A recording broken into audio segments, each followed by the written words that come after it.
Welcome back to another video, fellow miners. So today I'm going to try and rank from worst to best the environments or locations or biomes, whatever they're officially called, in Deep Rock Galactic. Now, I got this idea mainly because there's a couple of areas that I just hate playing on, and quite frankly I wanted to rant about it in a video, so here we are. So the sort of criteria that I'll be looking at are aesthetics, terrain, maybe special features, stuff like that. And, you know, bear in mind, this is my ideas and my personal list. It's not to be taken to heart. You know, if I've ranked your favourite at the very bottom, go cry about it to someone else. That really isn't my fault. Try not to get too mad at me. So, without further ado, here's my list of locations in Deep Rock Galactic, ranked from worst to best. So, at number 10, we have the Hula Bao, or the Hula Burrow, or just the spiky schlong area. I hate it. You walk like 2 steps, boom, spikes. Another 2 steps, boom. Tentacles the size of Dumbo schlong come out and shank you right up the arse. It just annoys me. It looks like shit. I'll just say it right now. It is not a nice looking area, and there isn't a single thing I enjoy about this location other than the fact but I can just absolutely dunk on it every chance I get. I don't think it brings anything of interest. The ideas, in theory, sound cool. Spikes coming out of the wall and they wind around. That's cool. But when you actually get there and it's just a constant slowdown, it really is not fun. And number 9 is the Azure Wheeled, or Wild. I feel like all these names have been misspelt on purpose. Like, I understand the idea behind it, but right. Anyway, I'll be the first to say that this is the prettiest area in the game, like straight up. It has blue and purple glowing plants scattered from like floor to ceiling, and that's it. That's the only thing I find enjoyment out of this one. I might be going crazy to say this, but I swear the biome is darker than the others, even with the bioluminescence abundant throughout. It might also be just because I can't tell what the hell you're looking at most of the time. Like, there's so much purple and blue light, but visually is cool, but then it kind of hides objectives. It is really quite confusing. I just really don't like going here. And, you know, the worst outcome is having to do a fossil search here. My god, you will be looking for that 9th and 10th fossil for like hours, I swear. They always hide them right up at the top, and there's some glowing light next to it, and you can't really tell what's what. Very frustrating. Now, at number 8 is the Magma Core. Now, there are some interesting ideas here, I will say that. Visually, really cool looking. There's like lava pits that spew from the ground.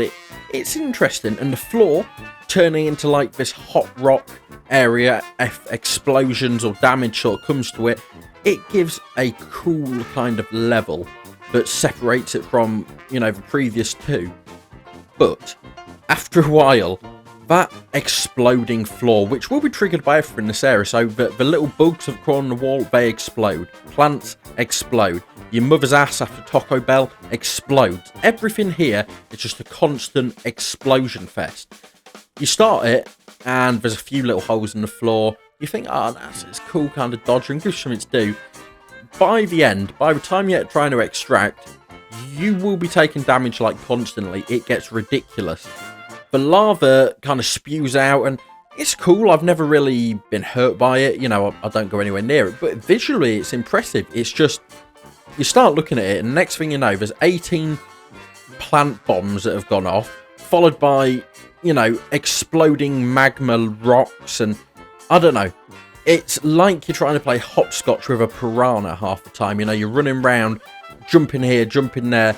It just doesn't add much to the game for me. An overall pretty interesting area, but not one I would stay in for, you know, an extended period of time. Right, coming in at number 7 is the Fungus Bogs. And I will say, every area in this game I love, okay, to a certain extent. I'm happy to play them all. I love the game. One of the best games I've ever played.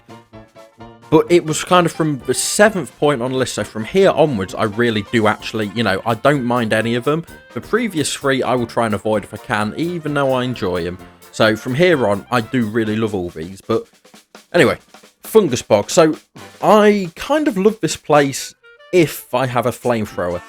And that's about it. You can set off the ass plank gas with like a flame-based attack. So if you have hot bullets on your gunner or a flamethrower, you can kind of get this really nice chain reaction of flames going up and destroying all these little plants. And the only issue is, if you don't, prepare to be choking on the smell of week old boiled broccoli, because this area will fill up very quick. Doesn't damage you much, it just irritates you.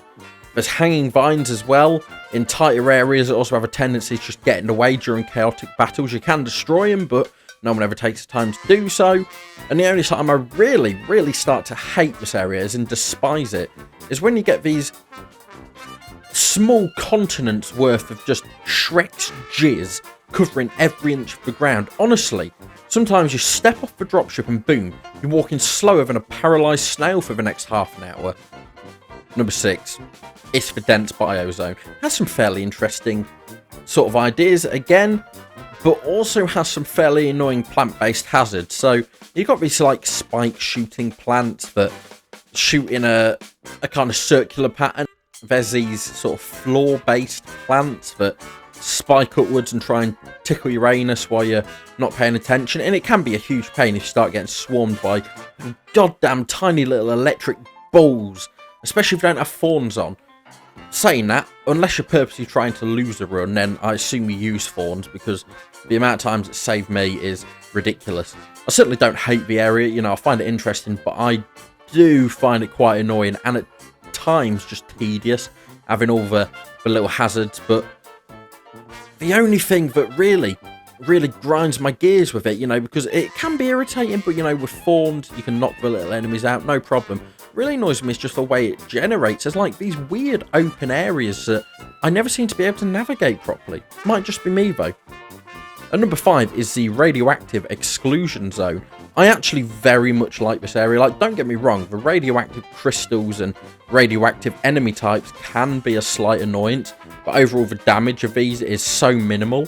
And the area itself is visually interesting, like with large open areas with these like green lights emitting from the crystals scattered across the apocalyptic-like environment. There's some annoyance with the free hit rock that is just everywhere, and it's just so annoying. I hate when you go into an area that has free hit rock. That's why I just outright don't go to some biomes. But from what you get from the rest of the environment, it's really not an issue. Like, visually, it is so cool to look at. I don't know if it's just me. And the walleyes, oh my god, they always make for an interesting, if not frightening, sight as well. Next up is the Crystalline Caverns. So this was a pretty even matchup between this and the other ice-type environment on this list. But this one took 4th place purely because of a free hit rock. Like, that will make or break a list for me. If it's got free hit rock, I ain't going near that shit. It has massive caverns with like ice from floor to ceiling, as you would assume in Crystalline Caverns. And it makes for a visually pretty stunning view. I've taken probably the most screenshots out of any area just in these ice-type ones. The only downside to this area is the sort of electric crystals that seem to stun you when you least expect it. These are, for me, the worst of the environmental-based crystal attacks. Like, they damage you real hard. And if you haven't got a driller, you better be prepared to do some sort of quick parkour.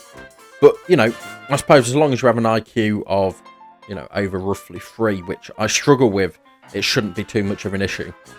Right, officially the best ice-type area on this list is the Glacial Strata, or Strata.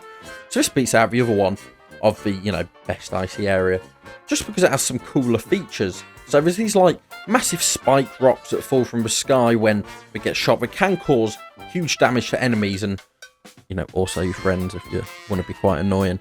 There's ice vents that can be annoying, but there's these, like, heated indents in the floor that makes this rarely more than a slight inconvenience. And the snow on the floor as well has saved my life so many times. It kind of acts like a damage fall reducer, so I often just jump off from somewhere and hope to God I land in snow. Overall, it has, you know, a really good mix of close and open areas that makes for a really cool time.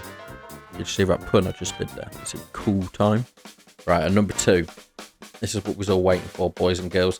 Sandblasted Corridors. I know, this was easily the hardest to rank on this list. And, you know, first place and this were all but even. Just one or two slight things that changed it for me. So, I had to award this second place due to basically just the sandstorms that impair your vision. Every now and again, you'll start to get a sandstorm that'll make it almost impossible to do anything for like 10 seconds, 15 seconds, something like that. That's basically it. Like, there's one hit rock here, which is top tier. Minerals are ridiculously easy to spot, with huge caverns with Enor pearls sticking out the wall like a giant resting its testicles.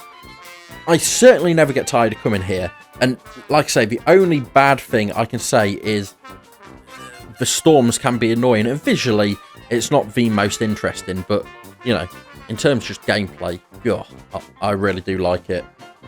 And that officially makes number one place for Salt Pits. And again, this is my number one. And it's just my favourite area. I don't know why. It's so similar to the Sandblasted Corridors, you know.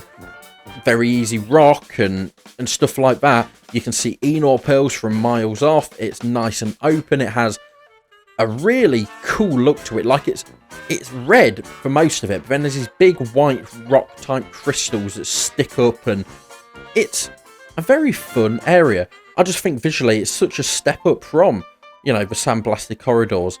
There's, in narrow walkways, you get these, like, it almost looks like a forbidden fleshlight. You know, it's these spiky crystals and these tiny little hallways, which is interesting. You get interesting enemy types like the sort of Bakugan rollers, as I call them. They're these little roly boys that mash into you, and it's so cool. And there are these light crystals as well, illuminating the area, making mineral sort of excavation so simple. I don't even know why I love it so much, because even though I say good things about it, there are other areas that do a bunch of different things better, but for some reason I just gel with this one so much. Every time I have to come here, it's just an absolute joy. It really is. Always my first choice for sort of power leveling, and it is easily the winner of today's ranking. Right guys, if you enjoyed this video, then please feel free to subscribe. You know, maybe drop a like, I don't know. I hope you're all having a good time. I'll have a video up again in sort of a week or two. I'm working on something else, and you know, if you have any video ideas yourself, you want to see something cool or something stupid, feel free to let me know below. If you want to see more Deep Rock Galactic videos, that is. As always, my fellow miners, stay safe and rock and stone.